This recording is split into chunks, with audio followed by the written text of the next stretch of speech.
శ్రీమాత్రే నమః. సద్గురు జ్యోతిష్యాలయం జూలై నెల రాశి ఫలితాలు కొన్ని అనివార్య కారణాల వల్ల ఒక 10 రోజులు లేటుగా నేను మీ ముందుకు వస్తున్నాను. జూలై 10వ తారీఖు నుండి మొదలు పెడితే జూలై 30 వరకు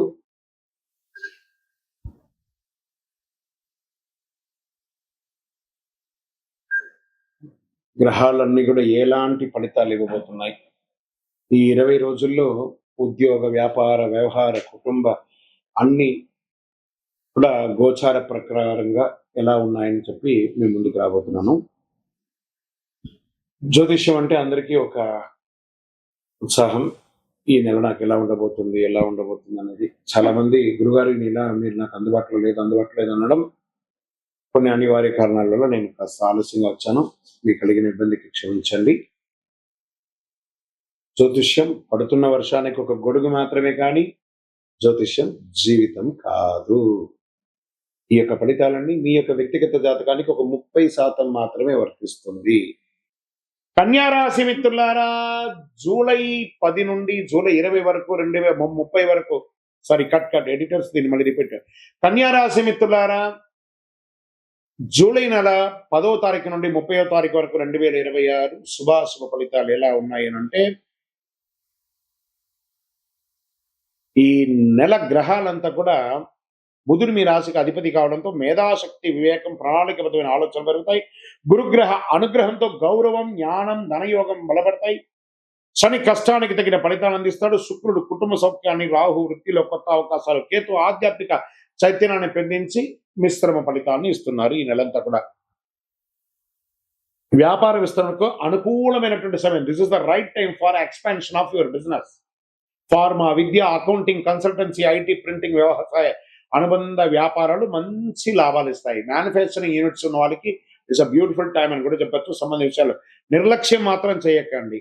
ఆదాయ వనరులు పెరుగుతాయి. నిలిచిపోయిన పనులు చెల్లింపు అందుతాయి.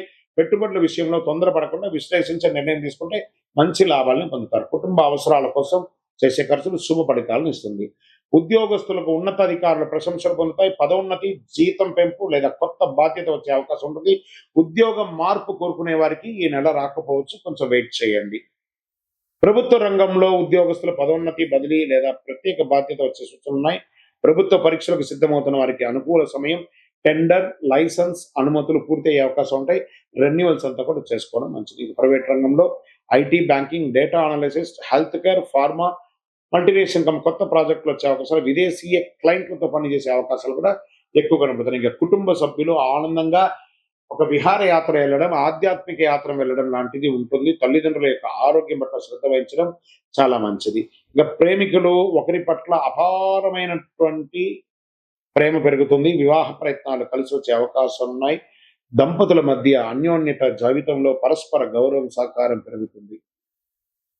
కళాకారులకి సినిమా, టీవీ ఇండస్ట్రీస్ వారికి ఎలా ఉందంటే డిజిటల్ మీడియా, రచన, సంగీతం, డబ్బింగ్, యాంకరింగ్ రంగాల్లో ఉన్న వారికి కొత్త అవకాశాలు వస్తున్నాయి. మీ ప్రతిభకు మంచి గుర్తింపు వస్తుంది. ఆలస్యమైనటువంటి ప్రాజెక్టులు మళ్ళీ మీకు ప్రారంభమయ్యే అవకాశాలు ఎక్కువ కనబడతాయి. కోర్టు కేసులో అనుకూల పరిణామాలు కాస్త పోస్ట్పోన్ అయినా అవుతుంది, కానీ కాస్త వెయిట్ చేయండి. ఆస్తి వివాదాలు పరిష్కారం అయ్యే అవకాశాలు ఉన్నాయి. వాహనం నడిపేటప్పుడు జాగ్రత్త సుమి. విదేశీ అవకాశాల్లో, ఉద్యోగంలో, ఉన్నత విద్యా పరీక్ష, పరిశోధన, వ్యాపార ఒప్పందాలు, వీసా వ్యవహారాల నుంచి పురోగతి ఉంటుంది.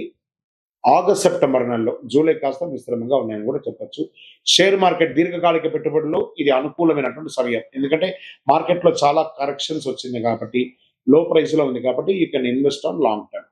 మంచి అవకాశాలు 3 నెలల నుంచి 6 నెలలకు మీరు పెట్టిన పెట్టుబడికి 100% లాభం పొందే అవకాశాలు బాగా కనబడుతున్నాయి. అధిక రిస్క్ ట్రేడింగ్స్ అవన్నీ చేయకండి. రియల్ ఎస్టేట్, ఇల్లు, ప్లాట్, వ్యవసాయ భూములు అన్ని కూడా స్తబ్దతగా ఉంది. కాస్త ఒక నెల పోతే తెలుస్తుంది. ఆరోగ్యం, జీర్ణకోశ సమస్య, చర్మ అలర్జీ, ఒత్తిడి, నిద్రలేనితనం ఇవన్నీ కూడా ఉన్నాయి. కాబట్టి యోగా, ధ్యానం, తగినంత నీరు తాగండి, మంచిది. రైతులకి ఆధునిక వ్యవసాయ పద్ధతులకి ట్రైనింగ్ పొందుతారు. మిషనరీస్ని తీసుకొస్తారు. మ్యాన్ పవర్ తగ్గించుకొని మీరు ముందుకెళ్లే అవకాశాలు బాగా కనబడుతున్నాయి.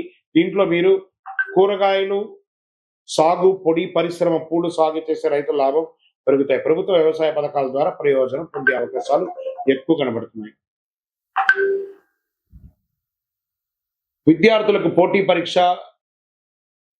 Chartered accounts, medical, engineering, civil, విదేశీ విద్యకు సిద్ధమవుతున్న వారికి this is the right time. ఈ నెల అదృష్ట దినాలు 11, 15, 18, 22, 27, 30 తారీఖు చాలా బాగుంటుంది. అదృష్ట సంఖ్య 5, 6, 8. అదృష్ట రంగులు ఆకుపచ్చ, తెలుపు, లేత, పసుపు. అదృష్ట దిక్కు ఉత్తరం అని కూడా చెప్పవచ్చు.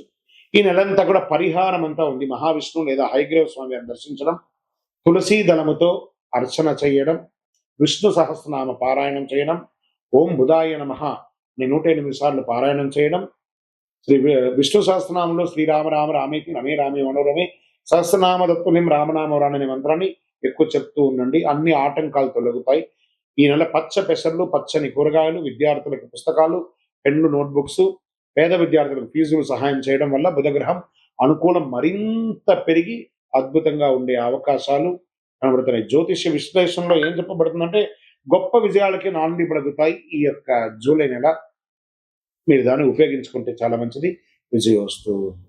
మీ యొక్క వ్యక్తిగత జాతకం తెలుసుకోవాలనుకుంటే మీ పరిసర ప్రాంతాల్లో ఉన్నటువంటి గురువుల్ని సంప్రదించండి, జ్యోతిశాస్త్ర నిపుణుల్ని సంప్రదించండి. లేదా మా ద్వారానే మీరు జ్యోతిష్యం తెలుసుకోవాలి అని అనుకుంటే మన ఛానల్లో కనబడుతున్న డిస్ప్లేలో కనబడుతున్నటువంటి నంబర్కి మీ పేరు, మీ date of birth, time of birth, place of birth WhatsApp చేయండి. మా అడ్మిన్స్ మీకు రిప్లై ఇస్తారు.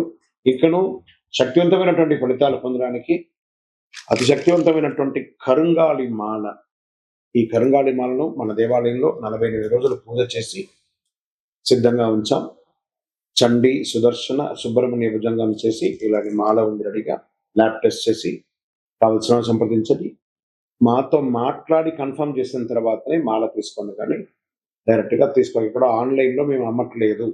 మా సంస్థకు మీరు అప్రోచ్ అయితేనే వాట్సాప్ ద్వారా ఫోన్ చేస్తేనే మీకు ఇస్తాను. కానీ మీరు బయట ఆన్లైన్ నుంచి తెచ్చుకుంటే మా సంస్థకు ఏ విధమైనటువంటి సంబంధం లేదు. మీరందరూ క్షేమంగా ఉండాలని భగవంతుని ప్రార్థిస్తున్నాను. సర్వే జనాః సుఖినో భవంతు. ఇంటి ముందు ముగ్గు వేయకపోతే ఏం జరుగుతుంది? అదొక ప్రశ్న, దానికి ఒక ఆన్సర్. ఇప్పుడు ఎలా చెప్తున్నాం అంటే కొన్ని ప్రశ్నలకు విచిత్రంగా కూడా ఉంటాయని కూడా చెప్పొచ్చు ఆన్సర్. ఎలా ఉంటుందంటే ఇంటి ముందు ముగ్గు వేయడం అనేది కేవలం అలంకరణ కాదు. ఇది ఒక హిందూ సంప్రదాయమైనటువంటి ఆరోగ్య, శుభ్రత, ఆధ్యాత్మిక సంస్కృతి అన్ని కలిసి ఉన్నదే ముగ్గు. ముగ్గు ఎందుకు వేస్తారు? లక్ష్మీదేవికి ఒక ఆహ్వానం. మన ఇంటికి లక్ష్మి కావాలి కదా. ఏమంటున్నాం? భాగ్యాద లక్ష్మీ బారమ్మ అనే అమ్మవారిని పిలిచేటప్పుడు శుభ్రంగా ఉండాలి కదా. సంప్రదాయ నమ్మక ప్రకారం పరిశుభ్రత ఇంటి ముందు ముగ్గు కంటే మహాలక్ష్మీదేవి కటాక్షం లభిస్తుందని డైలీ ఇంటి ముందు ముగ్గు వేస్తారు. మరి పరిశుభ్రతకు కూడా గుర్తు. ఓహో, వీళ్ళు ఇల్లు శుభ్రంగా ఊడ్చి క్లీన్ చేసి ముగ్గు వేస్తారు కాబట్టి పూర్వకాలం తెల్లవారుజామున ఇంటి ముందు ఊడ్చి నిల్లు చల్లి ముగ్గు వేయడం అనేది పరిసర ప్రాంతాలు శుభ్రంగా ఉండేది అనేది ఆరోగ్యానికి ఇచ్చే ఒక మొదటి ఇది. ఇంట్లో ఏవో చిన్న చిన్నవి ఉంటాయి, పడిపోతూ ఉంటాయి, చిన్న చిన్న జీవరాశులు చనిపోతుంటాయి, దోమలు కానీ లేకపోతే ఇవన్నీ కూడా వైరస్ వచ్చేవి అన్నీ కూడా ఏం చేస్తారు? ఊడుస్తాం, నీళ్లు చల్లుతాం, కలాపు చల్లుతాం, ఆరోగ్యపరంగా ఉంటుంది ఏం చెప్తారు.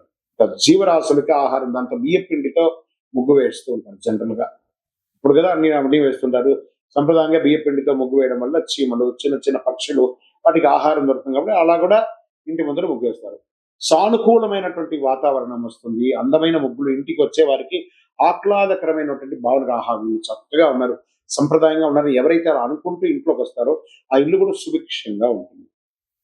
కళమ ఇంత ఏకాగ్రత ఎలా పెరుగుతుంది? ముగ్గు వేయడం చేతి నైపుణ్యాన్ని, ఏకాగ్రతను పెంచుతుంది, సృజనాత్మకత పెంచుతుంది. కళలుగా కూడా మనం నేర్చుకునే ఒక ముగ్గు అనేది కాన్సన్ట్రేషన్, ఇన్ని చుక్కలు వేయాలి, ఇన్ని ముగ్గులు వేయాలని వాళ్ళలో కూడా ఆడవాళ్ళ ఒక కళ పెరుగుతుంది. సరే, ముగ్గు వేయకపోతే ఏమవుతుంది? అది కదా ప్రశ్న. మనం ముగ్గు వేయడం వల్ల గురించి కదా మాట్లాడుకున్నాం.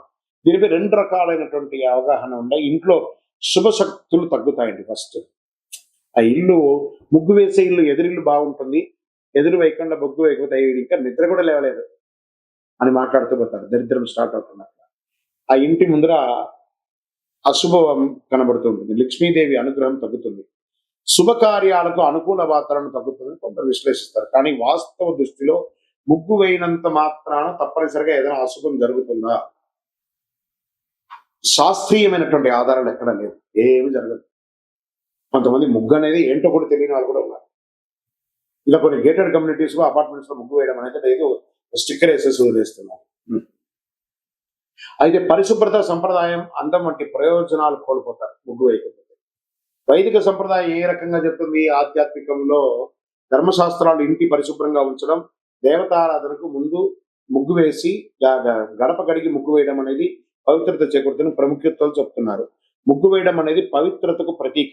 తరతరాలుగా వస్తున్న ఆచారం అయితే ముగ్గు వేయకపోతే తప్పనిసరిగా కష్టం వస్తుంది అని చెప్పడానికి ఏ విధమైనటువంటి శాస్త్ర కోణాలు లేదు. ముగ్గు వెయ్యండి, వేయకపోతే మీ ఇష్టం. వేయకపోతే ఏదో తప్పు జరిగిపోతుంది అనేది భ్రమలోకి వెళ్ళకండి. కానీ వేస్తే శుభ్రంగా ఉంటుంది అనేది ముఖ్యం. ఆరోగ్యంగా ఉంటారు. ముగ్గు వేయడం శుభప్రదం, సాంస్కృతిక గొప్ప సంప్రదాయం విజయవస్తు. తులసి మొక్క దగ్గర దీపం ఎందుకు పెట్టాలి? పెట్టకపోతే ఏమవుతుంది? ఈ తులసి మొక్క ప్రతి ఇంట్లో ఉంటుందండి. అది వచ్చి విష్ణు యొక్క స్వరూపం. కృష్ణ తులసి, రామ తులసి అని 2 తులసి ఉంటుంది. దీపం పెట్టాను దేవుడు అని చెప్పేసి ఆ చెట్టులోకి తీసుకుపోయి కొంతమంది పెడతారు. ఆ వేడికి కరిగిపోతూ ఉంటుంది. అవసరమా? తర్వాత ఆ చెట్టు మొదలు కింద పెడతారు. అవి కూడా కరిగిపోతాయి. చూడండి, తులసి మొక్క పెట్టిన దీపం దగ్గర పెట్టడం వల్ల పెట్టిన దీపము షింక్ అయిపోయి ఉంటుంది ఆ యొక్క ఆకులంతా. ఖచ్చితంగా దీపం పెట్టాలి తులసి మొక్క దగ్గర. ఆ కోటలాగా ఉంటుంది కదా, బయట పెట్టండి. ఒక చిన్న ముగ్గు వేసి ఆ దీపాన్ని బయట పెట్టండి. అది మన వైదిక సంప్రదాయ ప్రకారం ఒక అద్భుతమైనటువంటి శక్తిగా భావిస్తాం. మహావిష్ణువుకి దీపం వెలిగించడం. ఎక్కడైతే ఎవరు మహావిష్ణు తులసి, ఆ యొక్క తులసికి ఏ దీపం వెలిగిస్తున్నాం? లక్ష్మీపరమైనటువంటి దీపాన్ని వెలిగిస్తున్నాం.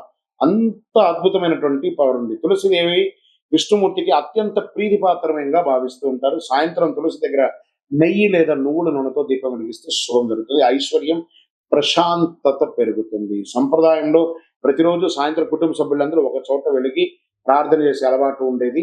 ఇంట్లో భక్తి, క్రమశిక్షణ, ప్రశాంతత పెరుగుతుంది. ఆ దీపం కొండెక్కేంత వరకు రాత్రి ఆహారం తీసుకోరు చాలా మంది. ఇది మంచి ఆచరణ. సాయంత్రం దీపం వెలిగించడం వల్ల ఇంటికి పరిసరంగా ఆహ్లాదకరమైనటువంటి వాతావరణం ఏర్పడుతుంది. తులసి మొక్క యొక్క స్వభావమే స్వయం సువాసన, ఔషధ గుణాలు కలిగి ఉన్నటువంటి అద్భుతమైనటువంటి ఒక కల్ప వృక్షం. ప్రతిరోజు సంరక్షించడం వల్ల ఇంటికి పచ్చదనం కూడా పెరుగుతుంది. ఎప్పుడు వెలిగించాలి? ఉదయం సూర్యోదయాత్పూర్వం వెలిగించవచ్చు, సాయం సంధ్యలో వెలిగించవచ్చు. కార్తీక మాసంలో ప్రతిరోజు తులసి దగ్గర దీపం వెలిగించడం వల్ల విశేషమైనటువంటి ఫలితాలను పొందే అవకాశాలు బాగున్నాయి. ఏ నూనెతో వెలిగించాలంటే నువ్వుల నూనె లేదా ఆవు నెయ్యితో వెలిగించండి. విశేషమైన ఫలితాలు పొందుతారు. తులసి దగ్గర దీపం వెలిగించిన ఐశ్వర్యం లేదా కష్టాలు దొరకడం వంటి ఫలితాలు సంప్రదాయ విశ్వాసాలకి ఆధారపడి ఉంటుంది. తులసిలో వెలిగించడం కాదు, తులసి దగ్గర వెలిగించాలి. విజయవస్తు. నిత్య దీపారాధన చేయడం వల్ల ఫలితం ఏంటి? దీపం జ్యోతి నమస్తుభ్యం చెప్పి మనం ప్రార్థన చేస్తుంటాం. దీపం వెలిగించడం వల్ల జ్యోతి వెలిగెను, మకర జ్యోతి వెలిగెను. దానివల్ల ఏం లాభం? అజ్ఞాన్ని పారదోలే జ్యోతి వెలుగుతుంది అనమాట. ప్రతిరోజు స్నానం చేసి మన ఇంట్లో దేవుడి దగ్గర దీపం వెలిగించడం, తులసి కోట దగ్గర దీపం వెలిగించడం ఒక సంప్రదాయం అండి. ఉదయ సాయంత్రంలో ఇలా వెలిగించడం వల్ల ప్రతిరోజు భక్తితో దీపారాధన చేసి ఇష్టదైవ అనుగ్రహం పొందుతారు. మనకు డైరెక్ట్ గా భగవంతుడికి మనము ఆహారం ఇవ్వండి. అందుకే హోమాది కృత్యాలు చేస్తారు కదా. ఈ దీపం యొక్క కాంతితో ఆ నూనె కరిగి ఆకాశం వెలిగి మన ఇష్టదేవుడికి ఆహారంగా మారి మనకు అనుగ్రహంగా తిరిగి రావడమే దీపారాధన యొక్క ఫలితం. లక్ష్మీ కటాక్షం ఇంట్లో శుభం, ఐశ్వర్యం, సిరి సంపదలు వెలుగుతుంది. దీపం వెలుగుతుంది చూసారా? అలా ఆ చుట్టుపక్కల చూడండి, ఒక బ్రైట్ గోల్డెన్ ఫ్రేమ్ తో వెలుగుతుంది ఆ దీపం. అవన్నీ కలర్ ఇమాజినేట్ చేసేదా? అదే అద్భుతం సృష్టి అని కూడా చెప్పచ్చు. మానసిక ప్రశాంతత పెరుగుతుంది. మనసు ప్రశాంతంగా ఏర్పడి చక్కగా కుటుంబంలో సామరస్యం పెరుగుతుంది. ఆహా, ఎవరో ఇంట్లో కోడలు, అత్త, మామ ఎవరైనా దీపం వెలిగించారని చెప్తుంటారు చూసారా? చాలా అద్భుతమైనటువంటిది ఉంటుంది. ప్రతికూలత అంతా కూడా తొలగిపోతుంది. నెగిటివ్ వైబ్స్ అంతా తొలగిపోతుంది. ఉదయ సంధ్య దీపాలు వెలిగించడం వల్ల ఆరోగ్యపరమైనటువంటి దినచర్యగా మారుతుంది. ఏ నూనెతో వేయొచ్చు అంటే ఆవు నెయ్యి, నువ్వుల నూనె, ఇతర సహజ నూనెలతో దీపారాధన చేయొచ్చు. అంత విశేషం. ఎల్లప్పుడూ వెలిగించాలా, అఖండం వెలిగించాలా, నిత్య దీపం వారి వారి శక్తిని బట్టి. ఒకవేళ మీరు అఖండ దీపం వెలిగించి గాలికో దేనికో ఆరిపోతే అదేదో అపశకునంగా మార్చకండి. టెక్నికల్ గా ఆరిపోయింది అంతే. దాని గురించి దీపం వెలిగించడం మన బాధ్యత. ఆ ఉండడం ఉండకపోవడం అనేది గాలిలో, ప్రకృతిలో ఉన్నటువంటి శక్తిని బట్టి. కాబట్టి సెంటిమెంట్ కి దీపాన్ని తీసుకొని వెళ్ళకండి. అది నిత్య ఉత్సవం, నిత్య పని. అది విజయవస్తు. ప్రతిరోజు కనకదార స్తోత్రం చదవాలా? దానివల్ల ఫలితం ఏమైనా ఉంటుందని ఉంటుంది కదా. ఒక పేద ముసలి ఆవిడ ప్రార్థన చేస్తూ ఉంటే ఆదిశంకరుల వారు భిక్షాటనకు వెళ్ళారు. భవతి భిక్షాన్ దదాతు దేహి కదవతి భిక్ష, మీరు నాకు దానం ఇస్తున్నారంటే ఆ ఒక బ్రహ్మచారి కుర్రోడు వచ్చాడు కదా అని చెప్పి ఇల్లంతా తిరిగి వెతికితే ఎక్కడ కనబడకపోతే ఒక కుళ్ళిపోయిన ఒకే ఒక ఉసిరికాయ మాత్రం ఉండిందట ఆ పేద ఆవిడ దగ్గర. కాలడి క్షేత్రంలో. కాల్ అడి అంటే కాలు పెట్టినటువంటి స్థలంలో. అలాంటి క్షేత్రంలో ఆవిడ వచ్చి తీసుకొచ్చి, "అయ్యా! నా దగ్గర ఉన్నది ఇదే" అని చెప్పి ఇవ్వగానే, "అంగం హరే పులగభూషణ వాసయంతి" అని చెప్పి కనకదార స్తోత్రాన్ని ఆదిశంకరులు ఈ ప్రపంచానికి అందించారు. అలా ఆ ఇంట్లో ఆ బంగారు వర్షం కురిసిందంట. ఆ ఉసిరికాయతో వర్షం. ఆ కనకదార స్తోత్రం చదవండి. 2 పూటలా చదవండి లేదా వినండి. యూట్యూబ్‌లో వస్తున్నాయి. టీవీలో వస్తున్నాయి. ఆ అడ్వర్టైజ్‌మెంట్‌తో కాదు, డౌన్‌లోడ్ చేసుకొని వింటూ ఉండండి. ఎలా అద్భుతమైనటువంటి ఫలితాలు పొందుతారంటే ఐశ్వర్యం, ఆనందం, ఆరోగ్యం అన్ని రకాలైనటువంటి ఫలితాలను పొందుతారు. ఆ కనకదార స్తోత్రంలో అంత పవర్ ఉంది. విజయోస్తు.